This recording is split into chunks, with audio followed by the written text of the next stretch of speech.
Hello everyone, thanks for tuning into today's second video. We're going to have a look at the weather for next week's 10 days. So today's second video about to take us to around the 28th of October. We're going to extend out beyond that with the extended GFS and ECM ensembles. They run to around a couple of weeks. Gets us into the beginning of November, and we'll be able to extend out beyond that even further with CFS, because we're going to have a look at November, the November monthly charts with the CFS V2 at the end of the video. JMA Friday has been released, so that's your month-end look ahead. That's taking us well into November on a week-by-week basis. So have a look at that one when you are finished with this video. Just say a big thanks to all of you for all of your lovely birthday wishes. So at GavsWeather.com, on YouTube, at YouTube channel, on social media, all of the lovely messages that I've had wishing me a happy birthday. So thank you so much to all of you for doing that. You really are very, very kind. I had a really nice day yesterday. So thank you everybody for all of your lovely birthday wishes. Right, so I'm going to start off in the Gulf of Mexico. So this is the latest disturbance area just here. This is 16 in the middle of the Gulf of Mexico. So that is potential tropical cyclone 16, giving maximum sustained winds of 40 miles per hour with a minimum central pressure of 1,004 millibars and moving northeastwards at 21 miles per hour very quickly. This is what's forecast to happen with 16 from the National Hurricane Center. So very short. It may even have happened by the time you watch this video in around an hour or so's time. Very soon this is forecast to become a tropical storm.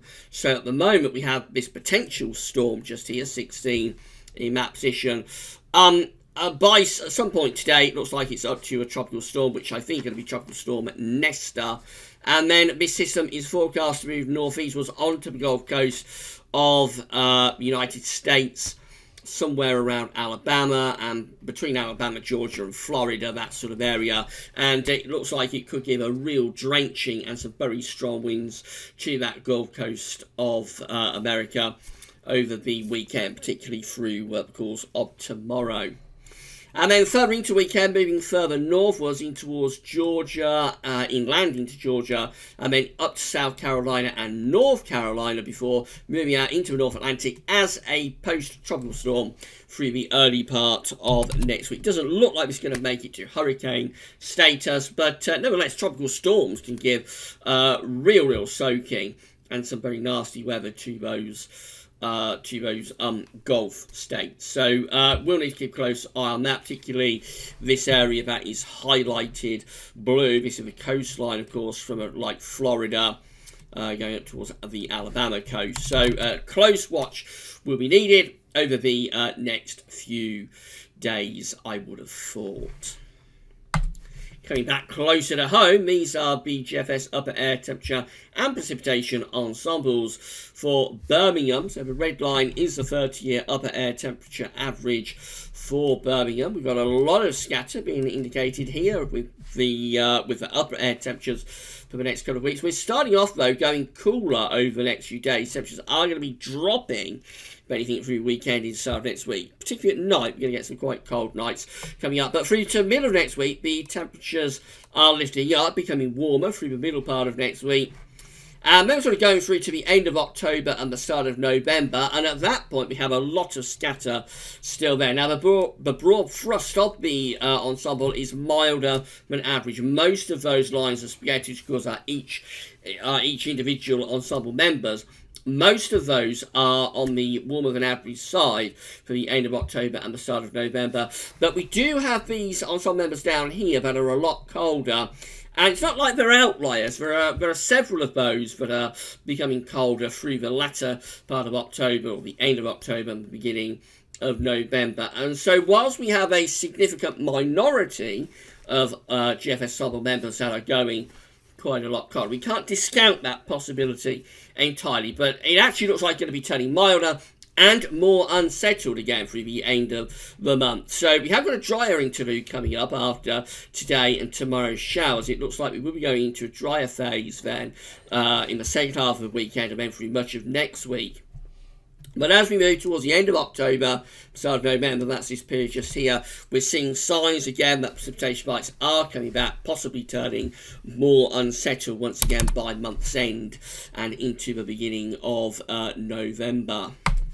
Temperature anomalies from the 18th to the 26th of October, a little bit below average actually for most parts of the country. That's primarily, I think, going to be down to cold nights coming up over the weekend and into the early part of next week under an increasing risk of high pressure. Precipitation anomalies from the 18th to the 26th of October, drier than average. So a little bit on the cool side and relatively dry in the next week. Possibly it gets more unsettled again though by the end of the month. That's how the GFS is looking for Monday. High pressure is establishing or starting to establish itself on Monday. We are still actually quite close to low pressure to our south and southeast, but gradually this high pressure is pushing in early next week. So by Tuesday we're all under a ridge of high pressure. We haven't been able to say that quite some time. Into the middle of next week, this high pressure holds on in the south and the east, but the north and west turns a little bit more unsettled, and it has a go at turning more widely unsettled through Thursday, but by Friday the high pressure starting to re-establish itself again over and to the east of the country into next weekend. This is the last weekend of October, of course, Saturday 26th to Sunday 27th. Again, weather systems trying to come in from off the Atlantic, bringing unsettled conditions back with them. But very quickly, again, the high pressure is sort of re-establishing. So as we get just a little bit beyond day 10, which is Tuesday the 29th of October, we're back under a ridge of high pressure. This time, the high is actually centering over Scandinavia. That's having a go at getting the wind into the east. Now, it's all changed by the time we get through to the beginning of November. Look at this. The Atlantic then breaks through definitively once again. Low pressure deepening like mad around Iceland. Isobars tighten, so it's becoming windy, becoming wet and windy with the Atlantic trains starting to roll once again. And that will take us, of course, into a much wetter start to November. But that's a really long way off. That is Sunday the 3rd of November. It's 384 hours away. It's over 2 weeks away. So large degree of uncertainty with that, of course. Big health warning. But it is an indication that by the beginning of November we could be going back into this Atlantic train. This is the GEM. So again, we've got the idea that through Monday, Tuesday, high pressure is re-establishing close to the country. That high still hangs on for England and Wales on Wednesday for Scotland and Northern Ireland starts to turn more unsettled.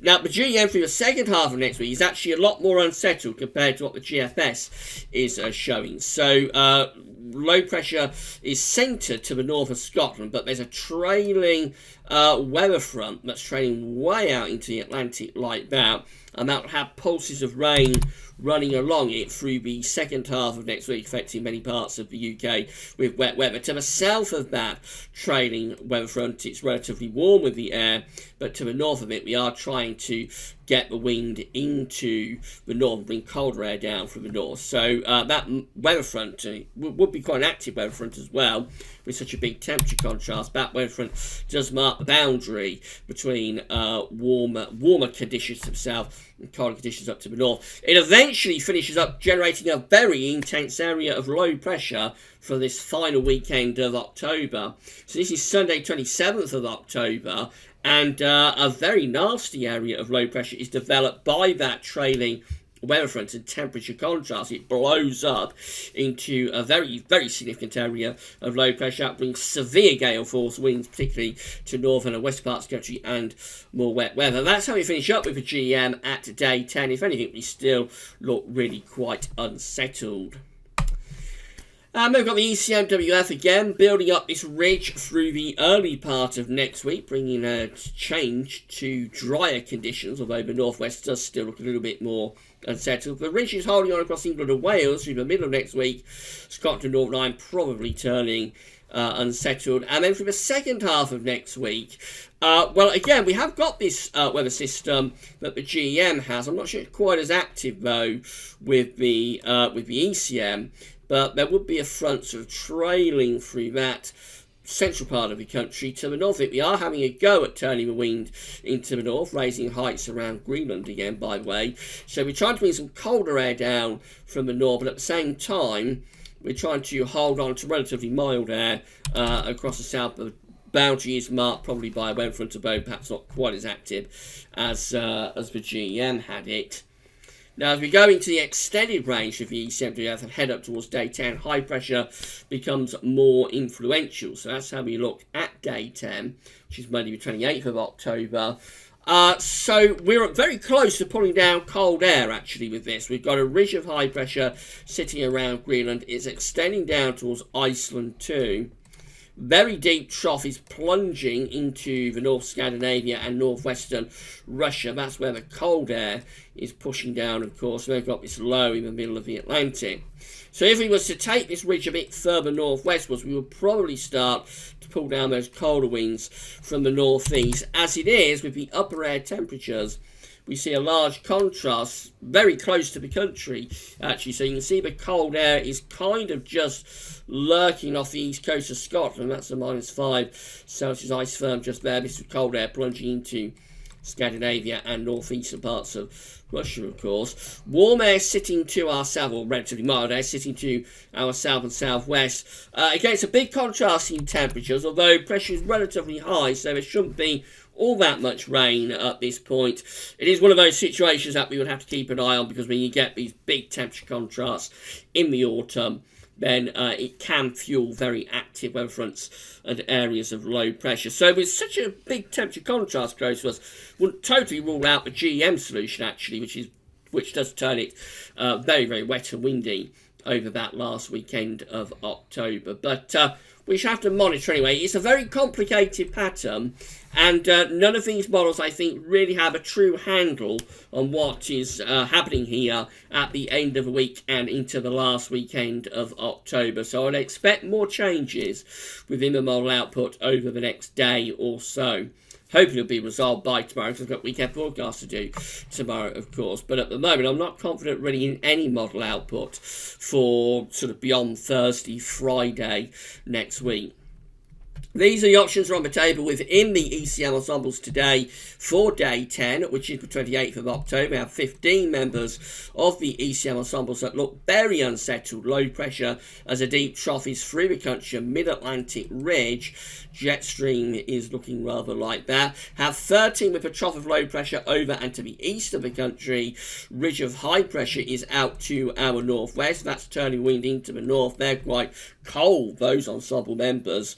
They bring cold air down from the north and relatively unsettled too. Then we have these 12 just here, which does include the ECM control and operational run. The operational run is the run we was just looking at, of course. They're anticyclonic at day 10, with high pressure over and to the north of the country. They're very close to pulling in cold winds from the north or from the northeast, but most of that is just passing to our northeast into Scandinavia. And then we have 11 just here that have high pressure towards Greenland, low pressures to the northeast of Scotland, and also in the middle of the Atlantic. They just look generally unsettled, I think, those 11. Probably bringing in winds from off the Atlantic with showers or longer spells of rain. Have to say, but putting all of those options together, the more settled option, this one just here, which does include the operation and control run, so definitely can't be discounted. But it looks like that's a minority option actually within these ensembles. And actually it looks like most of these ensemble members are quite unsettled. We've got 15 there, 13 there, and another 11 just here that all look generally quite unsettled at day 10 towards the end of October. So any build of pressure through the early part of next week could be quite short-lived. In 2 weeks' time, these are the options that we've got. This gets us to the 2nd of November. So we have above average heights to our northwest, mid-Atlantic ridge up to Greenland, below average heights to our southeast. They're quite cold, bringing winds in from a north or northeasterly direction. 12 with high pressure towards Greenland and also towards Denmark and Germany, low pressure out in the Atlantic. So despite having quite a lot of northern blocking actually with those 12 just there, they're unsettled and relatively mild. 11 with a trough of low pressure over top of the country. 8 with high pressure to the north of Scotland going up towards Scandinavia and the Norwegian Sea. They're more settled but bringing in probably quite cold easterly winds. And then 6 with a big ridge of high pressure sitting virtually over the top of the country. That will probably bring relatively quiet but also frosty weather with it perhaps. So again, a range of options for the beginning of November. And all options basically are on the table. This is proving to be a very challenging period to pin down. Talking of November, this is how the CFS V2 is looking in terms of the 700 millibar height anomaly for November today. So the main feature with this is that it's developing quite a big area of high pressure over Scandinavia and extending back actually into proper northern blockets, but extending it back towards Svalbard and northern Russia, and that will be trying to bring in very cold winds from the east, certainly to northern and eastern parts of Europe.